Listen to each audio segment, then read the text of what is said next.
Yang ketiga, urusan politik, ojo kesusu sik.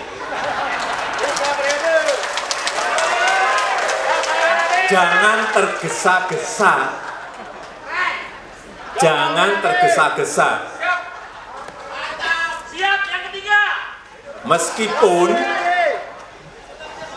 Meskipun mungkin yang kita dukung ada di sini.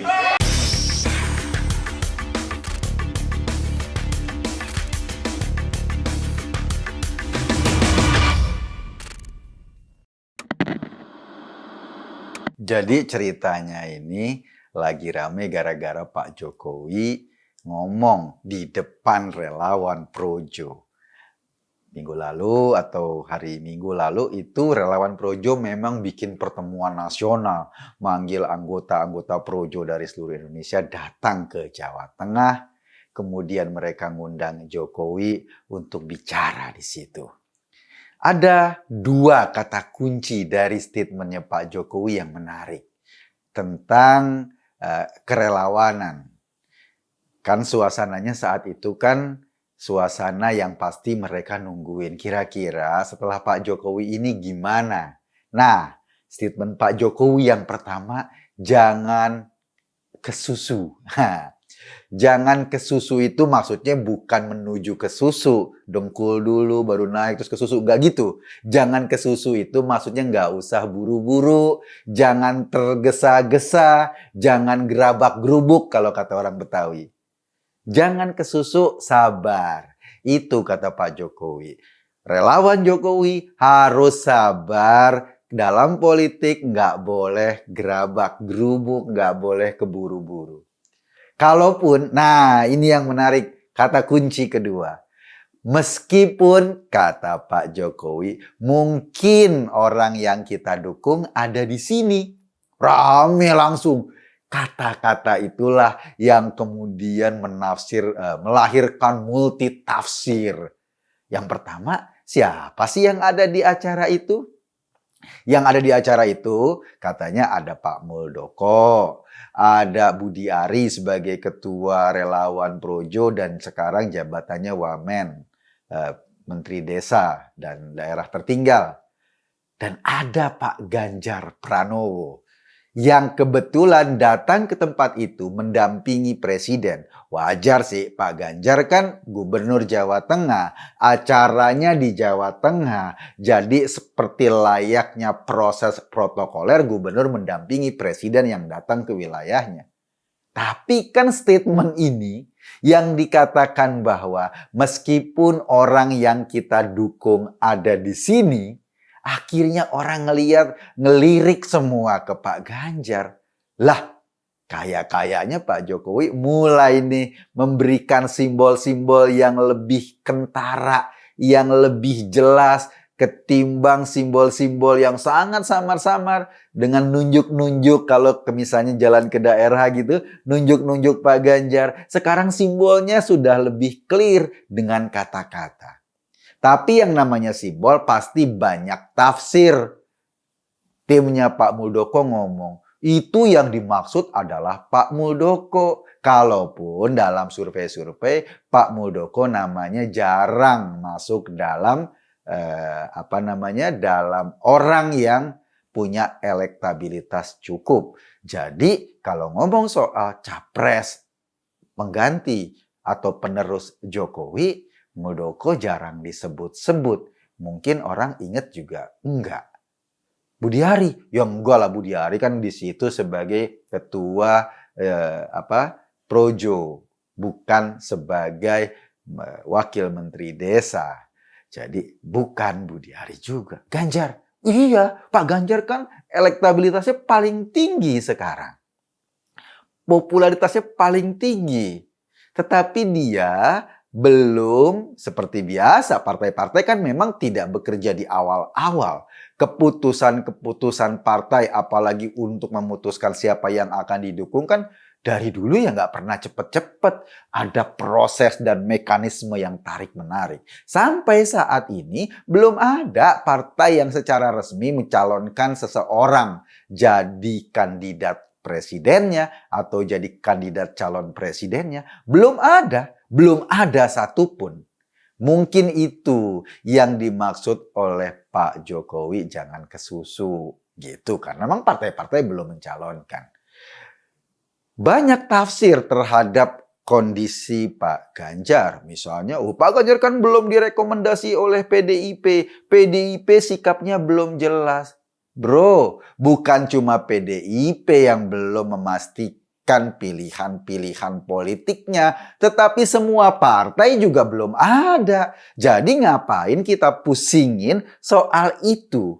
Yang penting sekarang adalah sebagai masyarakat kita berpikir ke depan. Maksud gue gini, Pak Jokowi kan harus kita akui secara rasional, data-data menunjukkan punya kemampuan untuk membangun Indonesia.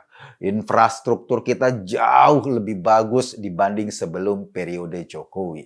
Jalan, pelabuhan, bandara, pembangkit listrik itu adalah syarat utama kemajuan sebuah bangsa. Bangsa kalau infrastrukturnya tidak lengkap, ya pasti menjadi bangsa miskin. Investor nggak mau datang, perusahaan nggak bisa tumbuh, dan akhirnya ekonominya tidak bergerak. Sekarang 7 tahun menduduki jabatan presiden, itu terasa kok. Papua, jalan-jalan sudah mulai dibangun dengan serius. Kalimantan begitu, di Pulau Jawa, mulai dari ujung barat sampai ujung timur disambungkan oleh jalan tol. Sehingga kemudian lalu lintas orang dan barang lebih gampang. Terasa infrastruktur ini terbangun. Persoalannya membangun infrastruktur itu nggak cukup 10 tahun, bro. Apalagi bangsa besar ini. Kita membutuhkan waktu yang cukup dan konsisten. Kita membutuhkan sebuah periode panjang agar terus-menerus pemerintah atau orang-orang yang duduk di jabatan pemerintah sebagai presiden terus-menerus melanjutkan kepemimpinan sebelumnya. Jadi ke depan kita bukannya ingin mencari pengganti Pak Jokowi. Kalau mencari pengganti, logikanya dia mulai dari nol lagi, seperti lo isi bensin. Dari nol ya Pak. Tetapi yang harus kita cari adalah penerus Pak Jokowi. Jadi kita nggak perlu kayak di pom bensin dari nol lagi. Katakanlah kalau sekarang Pak Jokowi sudah membangun dari titik 0 ke titik 7 misalnya. Penerusnya itu harus mulai dari titik 7 menjadi titik-titik selanjutnya atau kemajuan-kemajuan selanjutnya sampai titik 15 misalnya. Nanti ketika ada orang yang baru lagi, pemimpin baru lagi, dia harus menjadi pelanjut lagi sampai titik-titik kemajuan berikutnya. Logika itu yang harus dibangun. Logika itulah yang akan menjamin keberlangsungan Indonesia. Jangan mau dibohongin sama gerombolan khilafah yang boro-boro mau narik Indonesia menjadi titik 0, bahkan menarik Indonesia ke abad 15, ke 100 tahun sebelumnya mau dirikan khilafah. Ini namanya cara berpikir yang kacau. Atau pemimpin yang belagu, calon pemimpin yang belagu, yang seolah-olah dia hebat, seolah-olah dia top, cuma modal omongan doang. Tetapi rencana-rencananya nggak bisa direalisasikan. Ini juga jangan. Kita butuh seorang penerus Jokowi yang bisa kerja, punya kemampuan teknis, dan yang paling penting juga berafiliasi atau dekat dengan masyarakat. Lo pasti bisa menimbang-nimbang siapa kira-kira penerus Jokowi yang paling tepat. Gua nggak mau ngasih tahu bocorannya apa pilihan gua. Sebagai ketua umum Ganjaris, gua menyimpan rahasia sendiri siapa yang menggantikan yang pantas menjadi penerus Jokowi berikutnya. Lo silakan pilih sendiri. Tetapi kita punya kriteria. Kriterianya menurut gua adalah dia yang konsisten menolak radikalisme. Menolak orang-orang yang mau mengubah bangsa ini menjadi negara agama.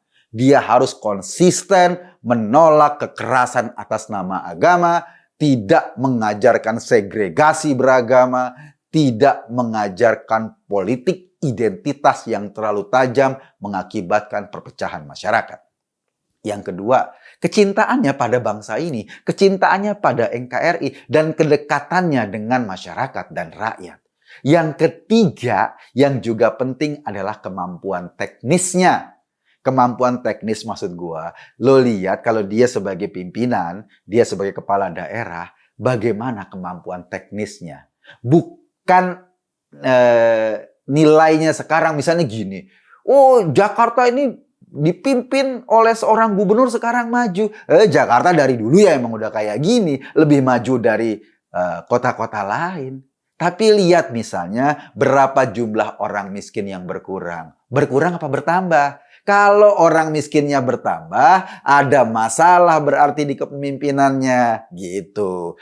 Jateng misalnya, berapa banyak orang miskin yang berkurang di Jateng selama kepemimpinan seorang gubernur. Jadi itu cara menilainya, bagaimana kemampuan dia memanage semua sumber dayanya. Kalau misalnya satu provinsi dengan provinsi lain dibandingkan, Jakarta punya monorail, Jakarta punya jalan tol, Jakarta punya sumur resapan, sudah punya sumur resapan karena nggak bisa meresap, disiapin pompa lagi agar airnya dipompa keluar. Misalnya kayak gitu.